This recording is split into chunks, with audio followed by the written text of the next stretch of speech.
Hello everyone and welcome to my channel. Today I'm coming at you with a review, and that is the review of my first read of 2016. I know, I've managed to read a book in 2016.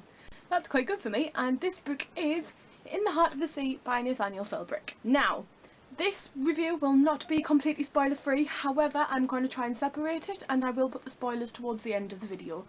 So I will warn you, and if you do not want to read the spoilers, if you do not want to watch or listen to the spoilers, you can switch off then. However, if not, then you can keep going and we can have a nice little discussion in the comments below. So let's just go. In the Heart of the Sea is the true story behind Moby Dick, and it follows Captain Pollard, Chase and their crew. And this book is just... I don't really know how to describe this book. Whilst it is kind of biographical in a sense, the author is recording his own version of the narrative almost from stories and records kept from the original crewmates that were left. It is no spoiler that some of these characters die, therefore on the back it does say that there's only a few of them left, so you're left wondering who actually survives. However, during the course of the book you can actually tell who will and won't survive before the actual dying starts, just from the viewpoints of characters that are mentioned. So for example, we have Pollard, we have Chase and we have Nicholson, or Nickerson, I think it's Nicholson, and they are the three main people we hear from, therefore we know that they're going to survive. That is not a spoiler, we can determine that just from reading like the first couple of chapters. So it follows the incredible story of the Essex, which is the boat, and they're a whaling ship from Nantucket, and they set off on their vessel to go whaling for whaling oil, and they get attacked by a whale. There is no spoiler in that. I mean, look, you can see they get attacked by a whale.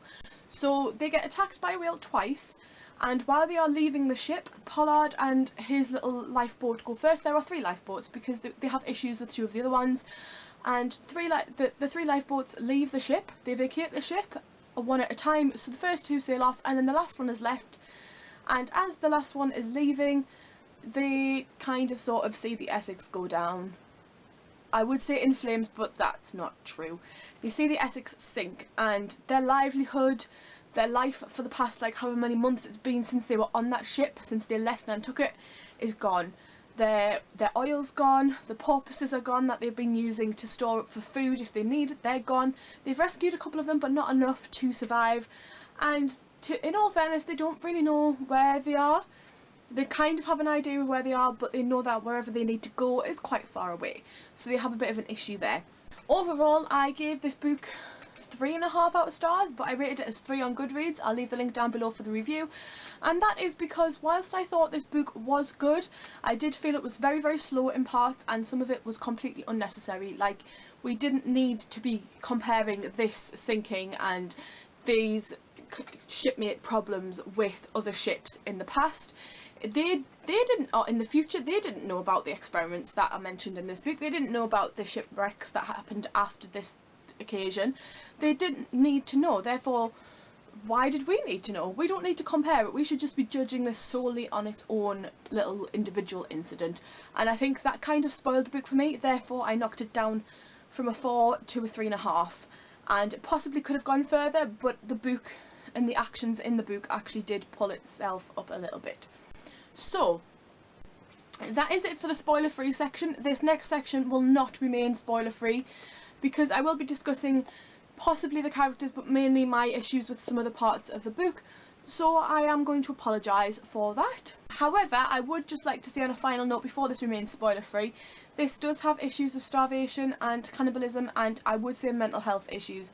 Therefore, if you feel these are triggers, the mental health issue isn't so much of a trigger, but if you feel that those are trigger points for you, I would avoid this book. So, now for the spoilery section.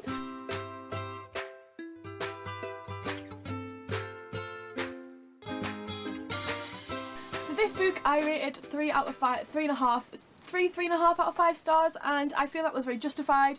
I wasn't actually going to go see the film because my other half had already seen it, so I thought I'd read the book, and I'm pleased I did because I think the film would have given me too high of an expectation of the book.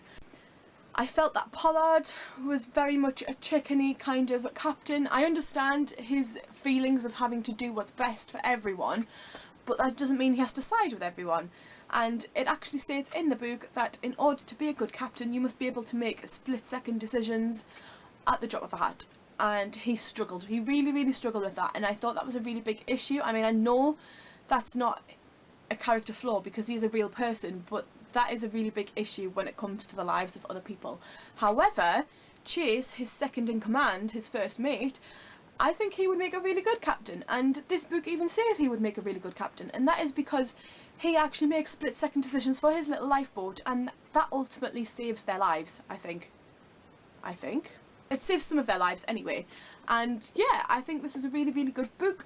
I do think that when I first looked at it and I saw on Goodreads that it was only 238 pages, I actually checked my book, and in this book is actually 295 pages, something like that, because it's got notes and an index and a bibliography, and I'm like, well, does it really need all of that?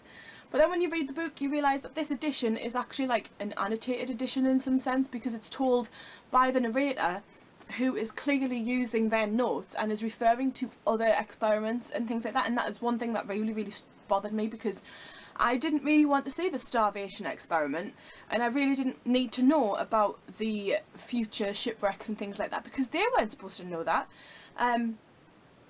Yeah, it really, really bugged me that they were extra additional parts, and I thought that it was such a shame that that kind of took the shine away. I actually ended up skipping some parts of the book because of that, and then in other parts it was just slow. Unfortunately, I understand there is a need for backstory, but the first chapter was incredibly slow and I almost did not keep reading after the first chapter. However, once I got to the second chapter and I continued reading, I found that the second chapter was actually really good, and that was what piqued my interest. Therefore, I wouldn't, if you're going to read this and you want to know if it gets better than the first chapter, it does get better than the first chapter. But I wouldn't hold off. Like, I wouldn't just quit reading it after chapter 1. I'm so pleased that I actually continued reading, because it makes you think, like, what would you do in that situation? You're starving. Would you actually end up turning cannibal? Like, would you eat other shipmates for the sake of your survival? I mean, in that situation, nobody can say whether they would or not unless they were in that situation themselves. And that is what I think this writer comes across as really well. I do believe that they've brought the topic up sensibly, and they haven't just went, oh, well, we just eat them. Like, they did say that the shipmates did kind of sort of debate over whether or not to eat them, but once the first one was done, it was then a case of moral dilemma if you knew the shipmate personally or if you grew up with them, which was the case for one or two of them. And I do think that maybe that is more of the, it's a more of the in the moment thing. Like, they did decide to do it, but they knew it was morally wrong,